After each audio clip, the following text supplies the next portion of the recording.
At least 50 hippos and other large animals have been killed by anthrax poisoning in Eastern Democratic Republic of Congo's Virunga National Park and have been spotted floating along a major river that feeds one of Africa's Great Lakes, the head of the park said on Tuesday.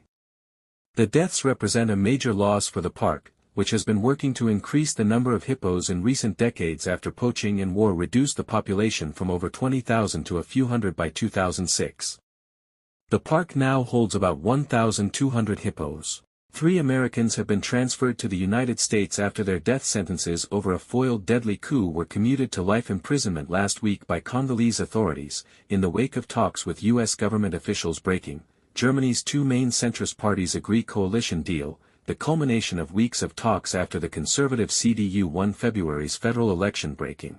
China announces retaliatory tariffs of 84% on U.S. imports. Further inflaming the trade war between the world's 2 biggest economies. Cristiano Ronaldo has paid tribute to one of the greatest icons of world coaching, following the death of legendary Portuguese scout Aurelio Pereira, the man who discovered him, at age 77.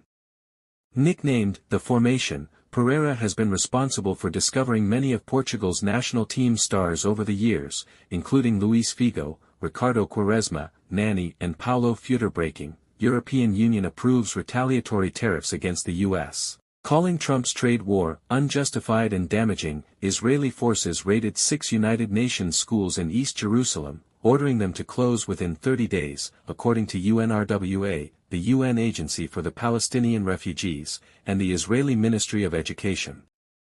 Feelings of disbelief, anger, anxiety and fear that beset America's neighbors, Canada and Mexico, have spread across the Atlantic, where European travelers are canceling planned visits or rethinking their U.S. travel plans amid the Trump administration's hostile anti-European rhetoric and tariff war. A group of powerful anti-slavery advocates issued a warning Tuesday, declaring that millions of lives are at risk, unless urgent, coordinated international action is taken to eliminate modern slavery by the year 2030. President Donald Trump's pick to run NASA, Jared Isaacman, made waves during his confirmation hearing by signaling his intention to create a new focus on Mars exploration. President Trump says he is pausing new tariffs for 90 days, except for ones on China which are being raised to 125%.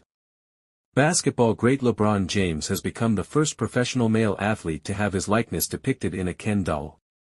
Mattel Incorporated unveiled the LeBron Ken doll to kick off the toy manufacturer's Kenbassador series. Last year, 9 female athlete Barbies, including tennis star Venus Williams, were introduced.